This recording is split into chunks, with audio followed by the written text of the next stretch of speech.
So hey there guys, Erin here again. Today I'm going to be talking to you guys about my experience completing a 5-day water fast. So I've eaten no food for the last 5 days, but instead just gotten my body into a very deep fasted state. So the one thing I will say before I go further in this video is that prior to doing this, I got my doctor's approval to do it. I did a full examination, I went under the hood of me and made the determination that I am a very healthy individual and therefore able to do this kind of fasting. So if you are considering doing an extended fast, basically fasting past 24 or 48 hours, I would consult your doctor first to make sure that you're okay. If you have any underlying health concerns, those could affect you during a fast, so you want to make sure that you have that go ahead and approval. Why did I do this to myself? The main reason was because I had been thinking about fasting for a while. I was really interested in the concept of autophagy and how that plays a role within your body and the entire process of it. So I wanted to do a fast past about 24 to 36 hours in order to have my body experience that and to go through the cycle. Another reason why I considered doing this is because I get so many questions from people like you wanting to know more about fasting when you're on a ketogenic diet. How does it work? How do you feel? And so I thought, well, since I have these other factors, I can do this and share that information with you guys and actually give an opinion on it. I will say that my motivation for doing this was not weight loss. I think that's a common reason why some people pursue it.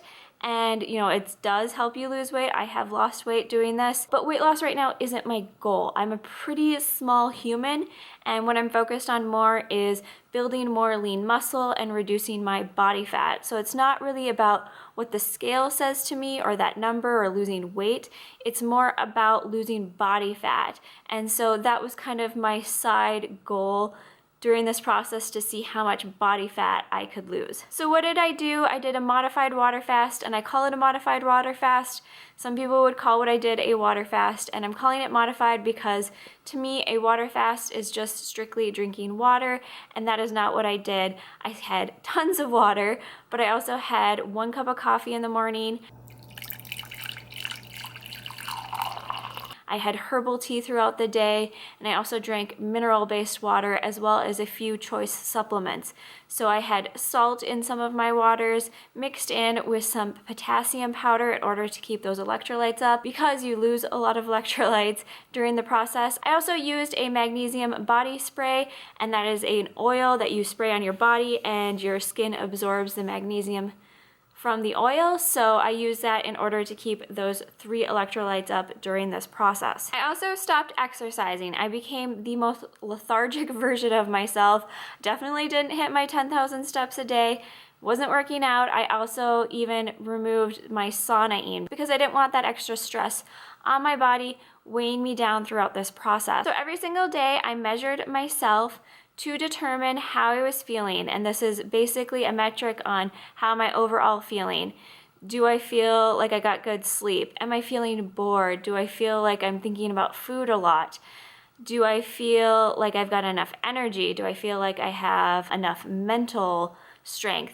Am I constantly hungry? What was my hunger level throughout the day? Was it normal? Was it more than normal? And do I want to continue tomorrow? I measured these every single day, and I kind of took account of how I was feeling. I feel like this made it so I was thinking about how I was feeling, and I was thinking about it in a way where I was kind of blocking off each area and just assessing myself. I would encourage you to create a similar model like the one I used in order to kind of measure how you're feeling each day. I also measured my blood ketones. I had basically about a 3.5 to a 3.7, 3.8 throughout the entire process. I did have one instance where my blood ketones got to 7.6, and that was because I had just come home from work. I had groceries because I have children and I have to feed them, and I was just playing with the kids, kind of, moving around, being not as lethargic as I had been.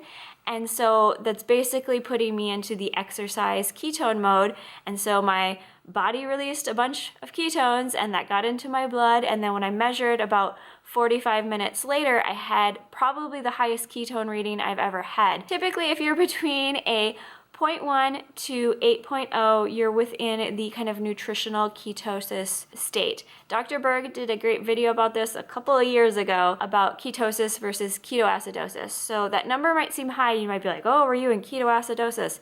No, you typically don't hit that until you're like past like 15 ketones. And you can really only get to that state if you are diabetic, which I am not. I wasn't too concerned about that ketone level, but it was definitely the highest I've ever had. No, that doesn't mean I'm like super ketosis girl. It just means that because I'm in a fasting state and I did all that extra activity, my body just produced ketones in order to kind of give me that extra energy that I needed. So it's about 2 hours from now that I'm going to be breaking my fast and eating my first meal.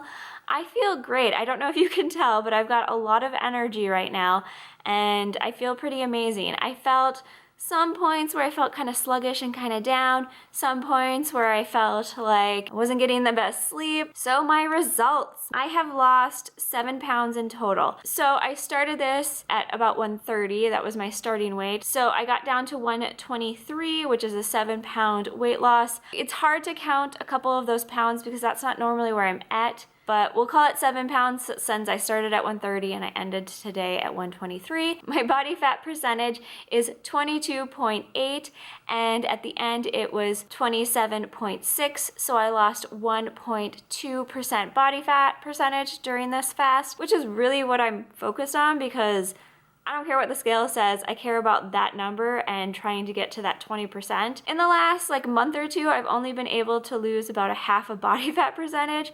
So to be able to lose that in that short of time was kind of miraculous to me.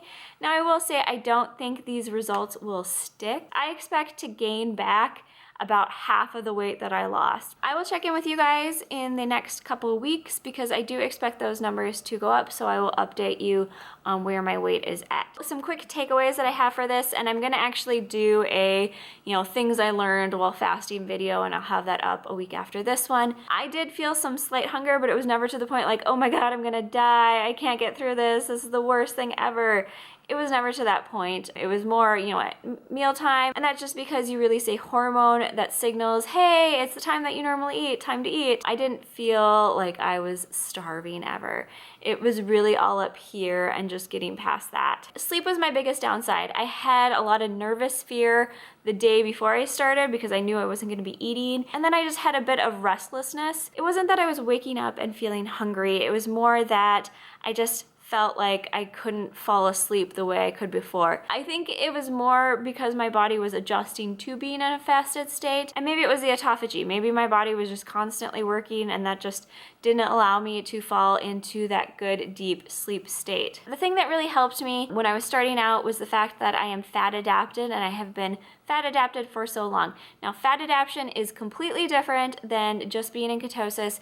Ketosis occurs when your glycogen stores deplete and then you get into that state of ketosis. Being fat adapted generally occurs for most people between 2 and 12 weeks after getting into a state of ketosis. I've been on keto for about 15 months now, and so I'm very fat adapted. So this was super easy for me to jump into this state. I didn't have the kind of keto adaptation phase that a lot of people who have high carb diets that go on to a fast experience. They have those first few kind of yucky days.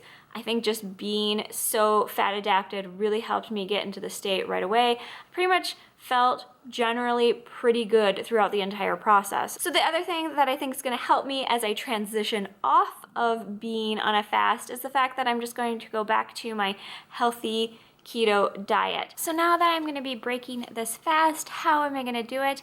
I am first going to be taking my vitamin drink mix from Ula Loa. That is the brand that I like. I don't have a code or anything like that. It is a pretty low carb, like 1 carb vitamin mix. It tastes like really diluted orange juice, and it's just going to get in a bunch of the vitamins that I have been depleted of as I've gone through this process. I did mega dose a bunch of these vitamins prior to starting this process, so that way I wouldn't get completely depleted or deficient, and I made sure my fast was a short enough period of time so that way I didn't have to supplement during it, because that can cause issues if you're trying to fast, because certain supplements can have things in it that could knock you out of your fast. My first meal that I'm going to be having here, I'm thinking about it and I'm so ready to eat. And so I'll just put my plate up on the screen of what I made, but I am definitely going to be doing some eggs, possibly with some salmon in it, some spinach, some toasted pine nuts, olive oil, and then a side of sauerkraut. I'm also going to be adding in some fresh ginger to the egg and spinach mixture, as well as some garlic, because these both are good for your gut and they help with inflammation. The sauerkraut is an amazing fermented food. I buy live culture sauerkraut because that's going to put in all the good gut bacteria that I definitely need within my system. So this meal is going to be about half to maybe even 1/3 the portion size that I would normally eat, and that's just to wake my digestive system up. A lot of people do things like bone broth and whatnot, but because it's only been 5 days, it's not like my digestive system has completely shut down. And so I'm going to do kind of like a half-size meal and then kind of continue on with my regular way of eating going forward over the next couple days. So that's going to be a 2-meal-a-day style of eating, so an intermittent fasting style of eating. And then I'm going to be removing dairy for at least 5 to 7 days. And that's just because goat's dairy, cow's dairy, whatnot, can cause some issues within your digestive system. And since it's been kind of an arrested state, I'm just gonna give it time to fully warm up before adding that back in. So like I said, I'm going to be doing a more in-depth takeaways, kind of like the 10 things I learned or the 15 things I learned or 5 things I learned while being on a fast. And I will post that next Saturday, so make sure that you're subscribed to this channel in order to see that video. And if you enjoyed this video, go ahead and give it a thumbs up. Otherwise, I will see you guys in my next video. Bye.